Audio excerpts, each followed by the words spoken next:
Assalamualaikum warahmatullahi wabarakatuh. Saya Aura Dayang Firilasanya, NIM E2019-1187, Prodi Perbankan Syariah 4, Fakultas Ekonomi dan Bisnis Islam.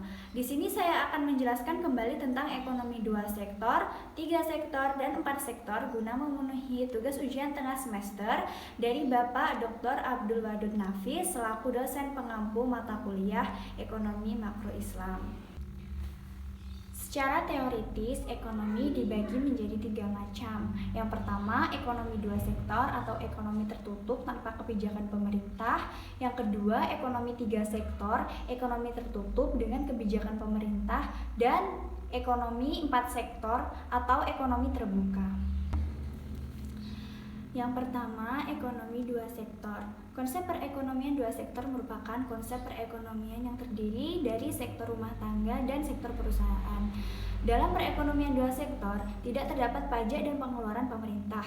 Bukan hanya itu, perekonomian 2 sektor pun tidak melakukan perdagangan luar negeri, yakni tidak melakukan kegiatan ekspor dan impor. Dalam perekonomian 2 sektor, sumber pendapatan yang diperoleh rumah tangga adalah dari perusahaan.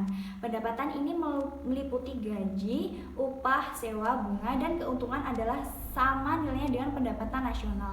Dan oleh karena itu, pemerintah tidak memungut pajak, maka pendapatan nasional adalah sama dengan pendapatan disposable. Hubungan antara konsumsi dan pendapatan. Terdapat beberapa faktor yang menentukan tingkat pengeluaran rumah tangga atau secara seunit kecil atau dalam keseluruhan ekonomi. Yang terpenting dalam perekonomian 2 sektor adalah pendapatan rumah tangga. Tabel yang menggambarkan hubungan di antara konsumsi rumah tangga dan pendapatan dinamakan daftar atau skedul konsumsi. Daftar konsumsi pada dasarnya menggambarkan besarnya konsumsi rumah tangga pada tingkat pendapatannya yang berubah-ubah. Fungsi konsumsi dan fungsi tabungan. Fungsi konsumsi adalah suatu kurva yang menggambarkan sifat hubungan di antara tingkat konsumsi rumah tangga dalam perekonomian dengan pendapatan nasional perekonomian tersebut. Sedangkan fungsi tabungan adalah suatu kurva yang menggambarkan sifat hubungan di antara tingkat tabungan rumah tangga dalam perekonomian dengan pendapatan nasional perekonomian tersebut. Selanjutnya, pengertian ekonomi 3 sektor, yaitu perekonomian yang meliputi kegiatan dalam sektor perusahaan, rumah tangga, dan pemerintah.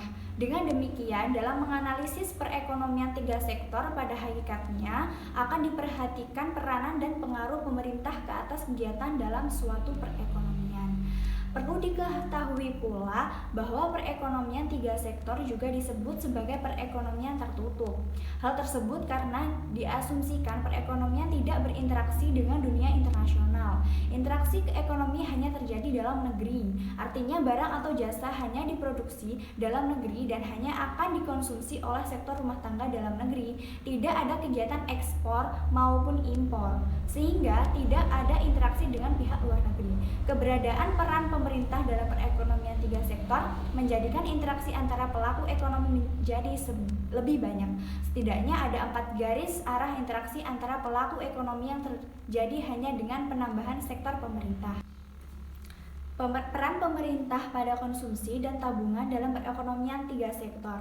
Keterlibatan peran pemerintah dalam perekonomian membawa konsekuensi pada interaksi antar pelaku ekonomi. Ada 2 konsekuensi dari hadirnya pemerintah dalam perekonomian 3 sektor. Pertama, pemerintah akan menerapkan pajak. Pungutan pajak akan menjadikan pendapatan rumah tangga menurun. Konsumsi rumah tangga akhirnya akan menurun. Kedua, dari sisi lain, adanya pajak akan membuat pemerintah dapat melakukan konsumsi. Konsumsi yang dilakukan oleh pemerintah ini dapat mendorong kenaikan belanja agregat. Namun, pada perekonomian 3 sektor, karena adanya pajak menjadikan pendapatan disposable menjadi lebih kecil dari pendapatan nasional. Berikutnya ada jenis-jenis pajak. Yang pertama, pajak objektif. Pajak yang dikenakan berdasarkan aktivitas ekonomi para wajib pajak, misalnya PPN dikenakan kepada mereka yang membeli barang dan jasa kena pajak. Yang kedua, pajak subjektif. Pajak yang dipungut dengan melihat kemampuan wajib pajak, misalnya pendapatan. Jika mendapatkan pendapatan makin besar, maka beban pajaknya makin besar. 3, pajak langsung. Jenis pungutan pemerintah yang secara langsung dikumpulkan dari pihak yang wajib membayar pajak, atau pajak yang secara langsung dipungut dari orang yang berkewajiban untuk membayar pajak. Dan yang keempat, pajak tak langsung. Pajak yang bebannya dapat dipindah-pindahkan kepada pihak lain. Contohnya impor. Selanjutnya, perekonomian terbuka atau perekonomian 4 sektor. Perekonomian 4 sektor adalah suatu sistem ekonomi yang melakukan kegiatan ekspor dan impor dengan negara-negara lain. Dalam perekonomian terbuka, sektor-sektor di ekonominya dibedakan kepada 4 golongan, yaitu rumah tangga, perusahaan, perintah, dan luar negeri. Faktor-faktor penentuan ekspor dan impor. Yang pertama, faktor-faktor penentu ekspor. Untuk dapat menggambarkan dan menentukan keseimbangan dalam perekonomian terbuka, perlu dipahami ciri-ciri dan faktor-faktor penting yang akan mempengaruhi dari ekspor dan impor. Yang kedua, faktor-faktor penentu impor. Yang dimaksudkan dengan fungsi impor adalah kurva yang menggambarkan hubungan di antara nilai impor yang dilakukan dengan tingkat pendapatan masyarakat dan pendapatan nasional yang dicapai. Keseimbangan dalam perekonomian terbuka, analisis akan dilakukan secara grafik dan 2 pendekatan akan digunakan, yaitu pendekatan pengeluaran agregat dikurangi penyaluran agregat dan pendekatan suntikan bocoran. Sebelum keseimbangan pendapatan nasional dalam perekonomian terbuka diterangkan, terlebih dahulu akan ditunjukkan syarat keseimbangan dalam perekonomian terbuka.